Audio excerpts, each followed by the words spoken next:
So not long ago I did a video on the Soviet infantry sprues, and I've still got a few left over, and I'll need some weapons as well. And I mentioned in that video that there's a good lot of kit bash potential on just the standard sprues.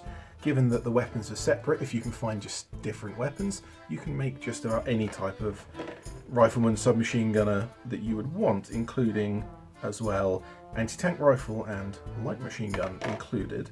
But there's also things like officers' hats, and there's pointing hands, and there's various hands that are just kind of empty carrying stuff. And if you can put in, say, a medic's bag and stuff like that, you can make a whole bunch of interesting things. But specifically today, I want to turn this sprue of summer Soviet soldiers into NKVD, which is the People's Commissariat. And as far as the rules of bolt action go, the NKVD squad in the game is very much the same as any of the infantry squads. And so by simply painting up these models in a different paint scheme, we can end up with a different type of unit, which is thematically very interesting but doesn't have a negative effect on the game. That is really cool. And so I'm going to pull off another couple of these models. I think I'm just going to make 4 of them for the moment, because we've got all of the quilted ones here, which I'm not as interested in.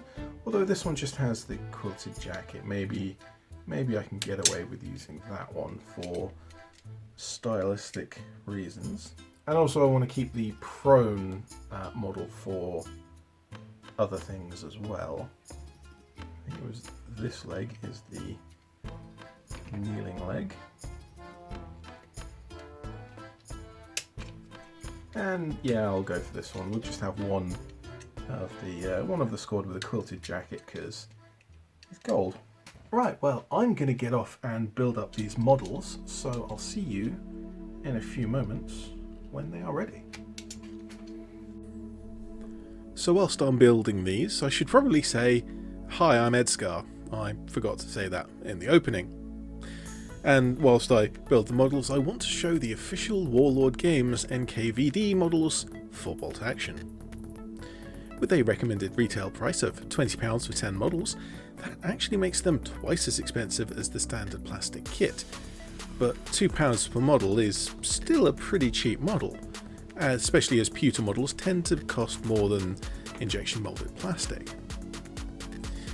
But to my untrained eyes, I can't really tell the difference. The uniforms, the weapons, the webbing, and so on are essentially the same, and the caps they have all match the caps on the infantry sprues. The only real difference that I can tell is the slight differences to hero scale between the two. Hero scale, it just means that it's not true scale, and that there are no strict rules on how the proportions of that model work. To compare the two and how they are scaled, the weapons of the metal NKVD team seem to be a little shorter and wider, which is a good thing actually because it protects the pewter. The plastic ones, however, can flex a little before breaking, so they are longer and thinner. Not quite true scale, but a little closer. And honestly, I prefer the look of the plastic ones. As long as I build them and paint them in the right way, they'll look the part. And I have finished sticking my toys together, so let's have a closer look. As they are the People's Commissariat, I felt they might grab the nicest weapons for themselves. So, of course, the DP-28 comes first.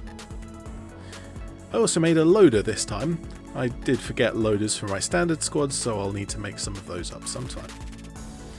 As he's lugging around cases of pan magazines for the light machine gun, I thought he'd want a light weapon. And in rules terms, there's no reason to give him a submachine gun, so I used the Mosin Nagant carbine for him. The next two have submachine guns for some close range firepower, and particularly I chose the versions loaded with stick magazines, as those were known to be more reliable and easier to use. And for the last one, I gave a rifle, specifically the SVT-40, a high-tech, modern semi-auto rifle, And this guy will, for the time being, act as this squad's NCO equivalent. And that's then built, let's get some paint down. I've been priming my Soviet army with a tan paint. The idea is to get ahead on the uniform covers, but as you can see, it's quite light. No matter, I've learned to deal with such things by painting in the shadows and quite strong use of a custom ink glaze wash. I'm also painting each one with some different colours, to lean into the mass production of uniforms coming from all over the Soviet Union. The dyes used in various places vary quite a bit. For one, I painted just some stronger tan into the shadows, and for the next one I painted brown into the shadow and tan over the top. I even did one in greens. With the wood and the belts done in a dark brown, the metal is base coated in grey, and the skin with the same tan paint, the models are ready for pretty much total coat of that homemade wash. I usually prefer not to paint using washes, tending to be far more deliberate with my shading. But in the case of my Russians, I've got over 60 to paint, likely over 100 when I'm done, so I'm treating myself to this little shortcut. You may notice I haven't painted the trousers or the caps just yet, and let's quickly pop back to the official painted models to see why. Whilst most of these models are painted and sculpted in the same way as the standard infantry, the blue stands out quite strikingly on their caps.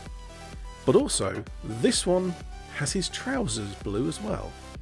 I quite liked the look, and so I decided the whole squad would get that treatment, and it will also make them more striking on the gaming table. The technique to paint here is quite similar to the rest of the surfaces, just with a different colour. Painted down some darker blue and mixed in a little light blue for some basic highlights, leaving the darker paint in the recesses.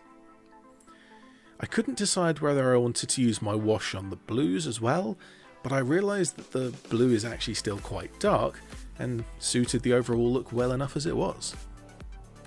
And then in no time at all I'm painting the last tiny details, highlights on the skin and painting in the eyes, as well as my great idea for all of the metal in this whole army to be non-metallic metal. Yep, you heard. Non-metallics for the whole army. But isn't that so difficult? Doesn't it take so much time?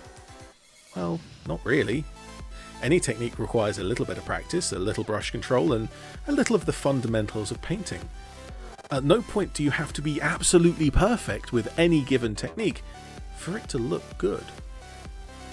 Often simply trying will make a model look good, and with some practice you can make it look great. Also, as I mentioned, this whole army is being speed painted, so having not so perfect NMM in the weapons isn't going to stand out. Earlier in the video I painted all of the metal grey, and they got dark brown wash, picking out all of the recesses darkly quite well. And now with some mixed grey I picked out some of the upper surfaces, or any edge that was pointing upwards, and then went back with another lighter mix of grey, very close to just pure white, and picked out even smaller points. If I'm honest, this effect could be matched with a grey base coat black wash and a light grey edge highlight, but the effect is good enough for me and matches my army so far. And how long did that take me? Well, according to my camera, the non-metallic metal for these 5 models took less than 10 minutes. That's less than 2 minutes each. Well, with all of the details of all of these models finished up, at least to the level I'm happy with for this army, they can join the rest and make sure that nobody takes a step backwards. Although, with the Fanatic special rule, these ones might just be up front. So, with all that said, some more models completed. I'm ED-SKaR, always will be, and thank you very much for watching.